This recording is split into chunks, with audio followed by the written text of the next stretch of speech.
This is my 8x4 modular wargaming terrain table. I primarily built this for Warhammer 40,000. It has multiple layouts, can easily be stored, and I expect it to last me a few years of gaming. Now, this is the 6x4 variation. You could split it up a number of ways. Most of this is inspired by my old Drop Zone Commander table that you can see here. I built this table with a few of the same ideas. Everything from lanes of fire, diagonal roads.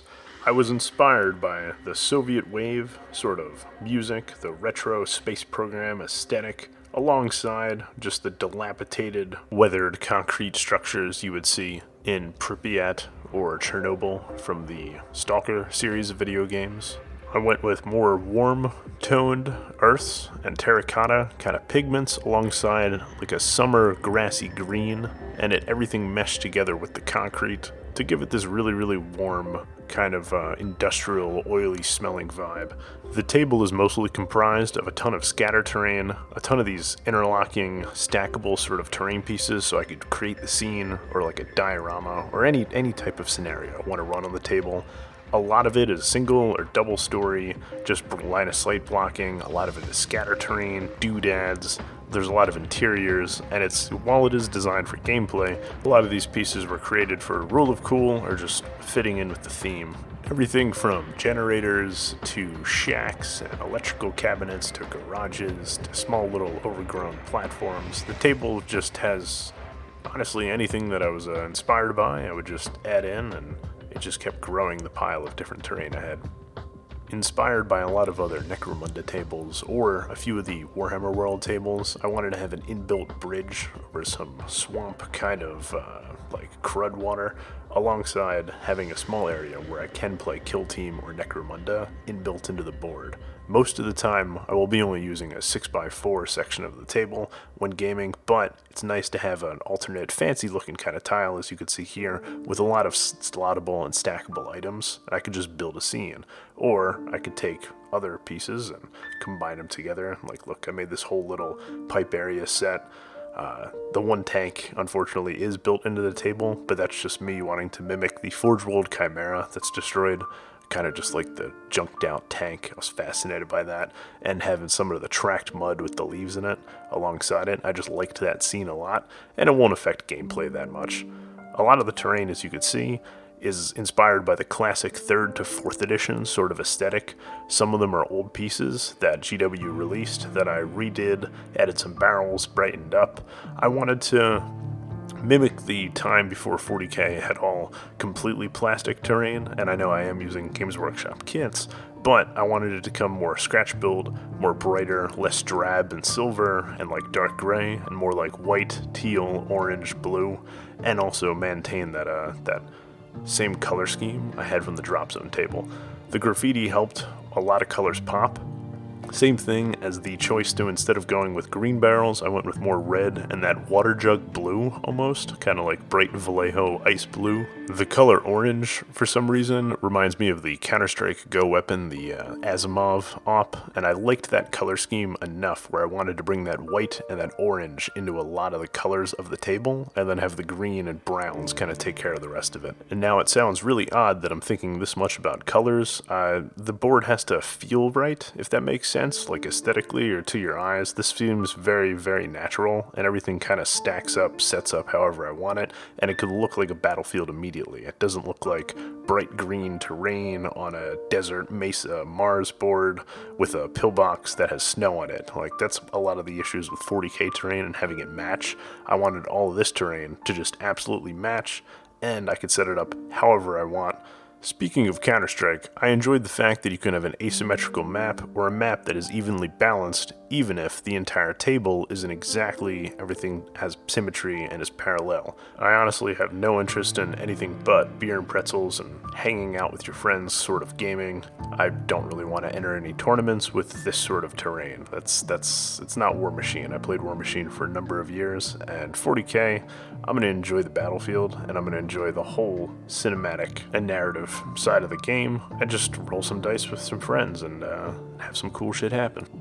Now, the quality between some of the pieces vary. Some pieces are economy style. I crank them out at the end of the process. I have a set of these brass and copper oxide sort of pipes that are quickly done in comparison to like the white pipe you see here. I spent a lot more time. This is one of the test pieces where I wanted to see how much exactly I would put into the quality of like just some of the junk side pieces.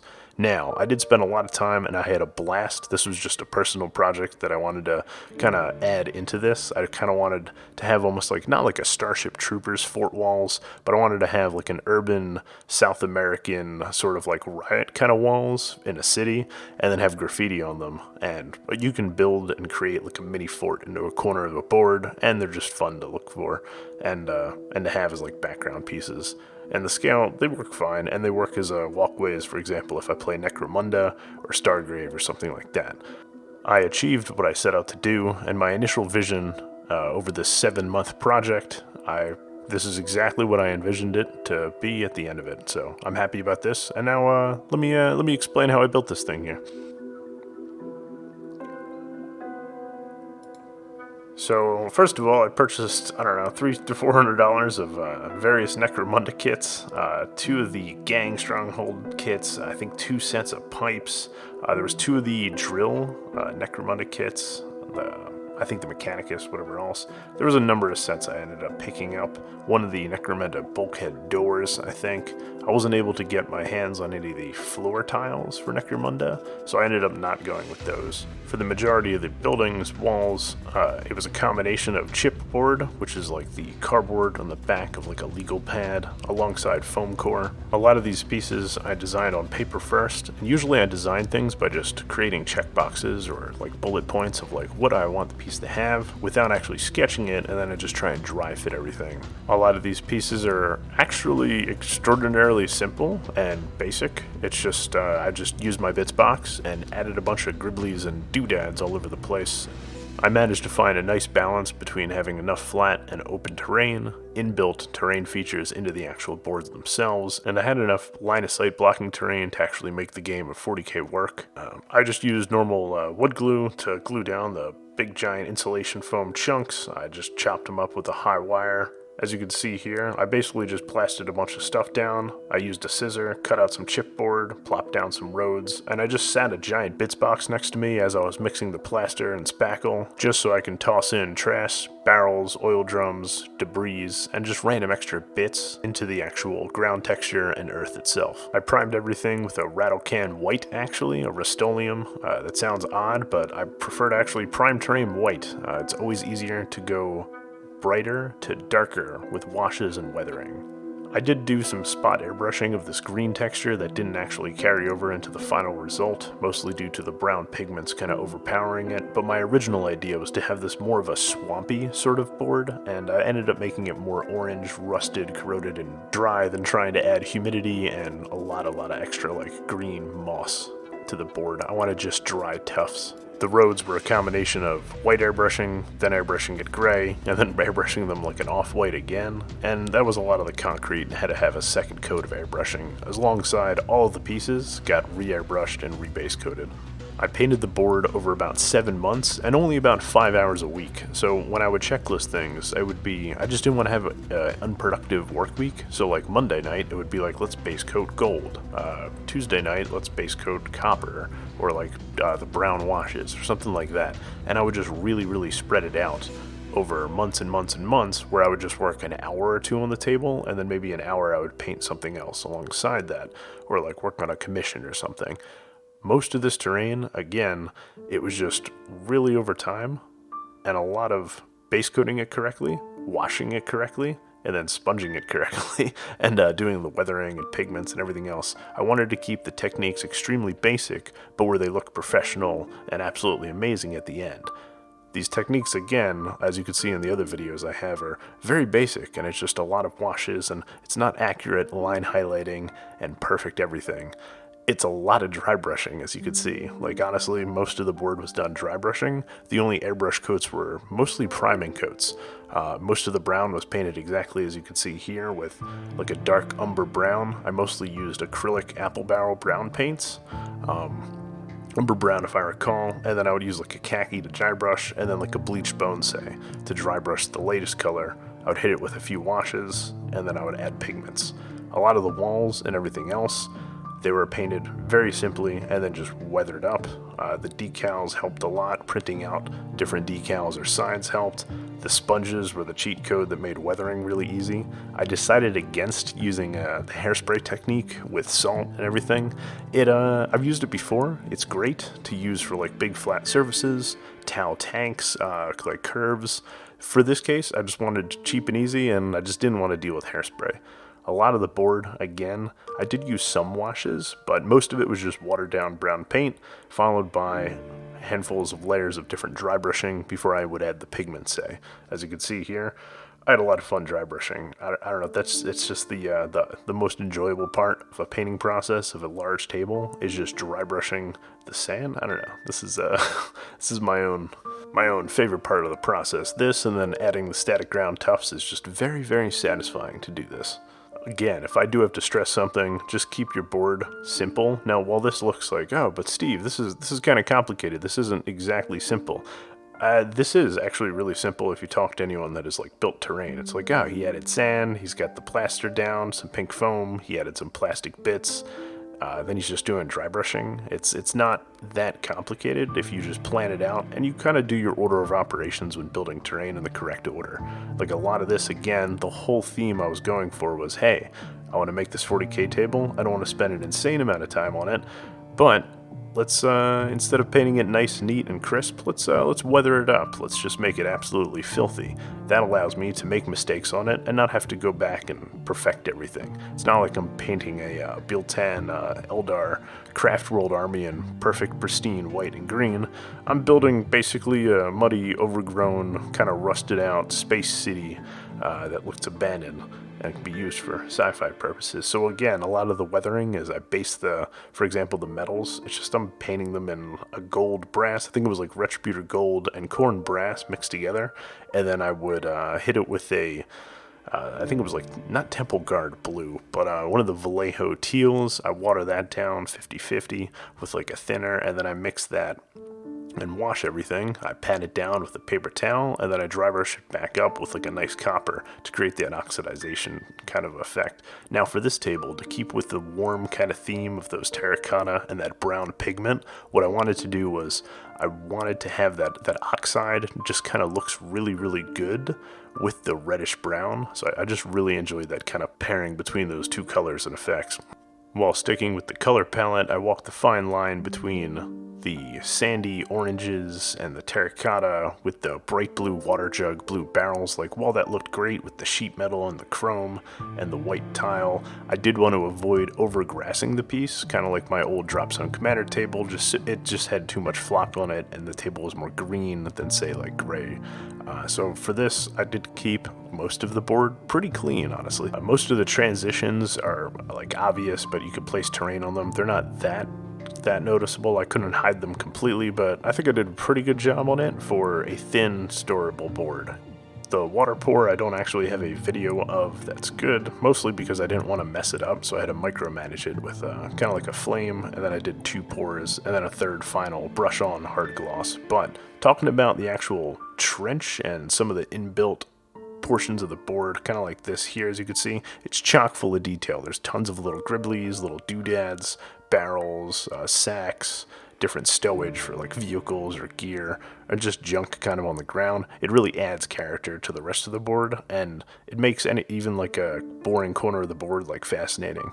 And maybe you want to deploy your scouts or your snipers in some area just because it kind of looks cool, even though it might not be the best tower exactly to stand in.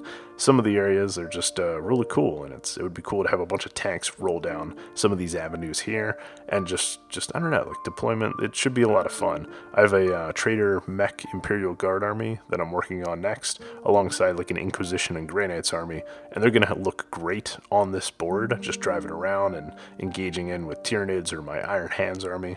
And I got a few guys coming over to kind of like do showcases of their painted armies. And then, hey, I might even use this for like a Warhammer 30K table. We'll have to see. the 24-hour competition I had with Tyrannosaur, where I created this alien kind of cosmic horror piece, Slanesh radio tower. I do have a few more things to add to this board. I have a ton of barbed wire I want to set up just so I can kind of place it around. Alongside, I want to take a ton of different photos of different layouts and variations I can have for each game, because as you can see here, basically I could build and create in like Lego brick whole areas of the board and just kind of stack the terrain up. So I could say add even a few extra pieces of foam core or create an additional terrain at a later date. One of the projects I did want to have is I wanted to add 2 more 2x4 sections to create this table as a 6x8 for apocalypse battles, since I picked up a Warhound Titan as alongside I got a Harridan and a Hierophant. I'm not expecting to have an apocalypse game or some large-scale game, however, until definitely around New Year's, so no rush on that. I don't know, it's one thing I noticed during this project. I received a lot of comments where people are like, "Oh, this is really creative. You're building a lot of like scratch-built kind of terrain."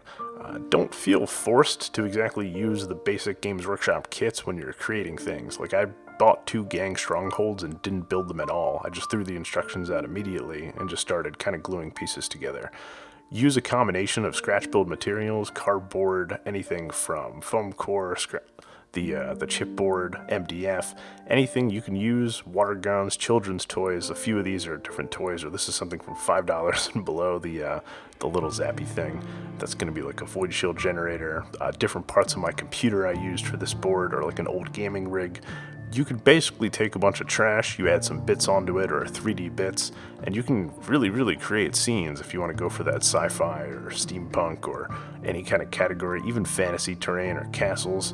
Yeah, you could buy a hot wire cutter for foam, or you could just kind of take a bunch of junk and have a vision and try and build it. I know if Eric's Hobby Workshop is a YouTube channel you should check out. He has an example like a Necromunda junk just build, where he builds like a 3 or 4 story Necromunda tower, and it's amazing. It's just basically, yeah, he just uses really simple skills, keeps it really clean, and builds up a whole towering piece with a lot of character, a lot of gameplay options, and it's basically a centerpiece to a table. So a lot of these terrain pieces were inspired by other artists' work. You could just find, oh, Green Stuff World, what's this site? Okay, this is what people are using when they're making these scratch build Necromunda things. Alright, I know where that is. Oh, what's this technique used? Oh, that guy's just using a sponge. Alright, I'm gonna carry that over. I didn't attend any art schools professionally or anything like that. I've had a number of friends actually attend art schools, and they have careers in design. On the other hand, a lot of these, it's just you keep it basic. This doesn't look basic, clearly, but for me, this was something basic to do, where I just built a number of tables and a number of terrain pieces. I rewatched a few videos on core techniques of like, oh, how to do this weathering technique or how to pour water. It's kind of like when you have to tie a tie for an event, but you haven't been out for 6 months. So you're like, all right, let me just watch a video real quick. So as long as you brush up on the basics, terrain actually becomes dramatically easier than miniature painting. Non-metallic metal I've tried, and I just kind of dropped it completely, as it's not something that's feasible for me to paint on full armies when I have 3 or 4 armies to paint out this year. So I'll be using a combination of airbrushing, washes, and simpler techniques and dry brushing to finish those armies. However, if the occasion arose where I did have to paint something in non-metallic metal, I would rewatch the tutorial, relearn the basics, and then try to apply it to the project at hand. Another thing I wanted to press home is you don't need to buy more toys or more models or more kits unless you actually have an event or a tournament or a deadline to build X amount of models by, so you could bring a specific list. Honestly, the hobby is you're building these armies over the courses of many years. There's no reason to rush through them, and yeah, go paint a squad a month, but you also should definitely look up videos to try and improve your skill so your squad on month 1 and your squad on month 6 looks noticeably better. So if you made a plan now to go build a table during next year, yeah, you could build the actual flat boards all the way at the end, but you could build 1 piece of terrain or 1 city building per month throughout the next 8 months, and then all of a sudden, hey, you have a city table. Just keep checklists and logs of what colors you used and photograph stuff. I found my skill increases since I have to take photos of everything now. Log what I'm doing and how much time everything takes. This is actually one of the only mistakes I had. This pipe had this jarring mold line, so I just had to take that out and just added some sump juice. Overall, this project wasn't scary, and it was very easy. It just was a slog through quarantine, and I finished it. I'm happy with the end result. I'm going to have a ton of games on it. I'm going to have battle reports. I'm going to have a ton of new content for the channel, and this was something that was like a cloud over my head that was like, Steve, finish the table, and then we can make YouTube content. That's kind of how this has been. It's been an uphill battle for me, but hey, it's finally done. This video is finally up, and then expect about a video a week from me about any sort of project I'm working on, mostly terrain related or miniature painting related. But man, I just really love this hobby, and this was just a blast. I'm just having fun the whole time working on this. It was weird. No hobby burnout at all from the table. So if you can, please follow me on Instagram at Steve Famine, and follow this YouTube channel, and like and subscribe. You're going to see a lot more content. Hopefully if I hit 1,000 subscribers, I can get the community tab so I can tag other creators and set a few more 24-hour sort of painting challenges with a few different people from the community. And this is going to be a fun 2022 coming in. Remember, if you use the Reddit site, go join our terrain building. It's a subreddit I moderate, and it's a really wholesome community. We're almost at 100,000 members, so come join us and post your terrain. Thanks for watching. It's appreciated.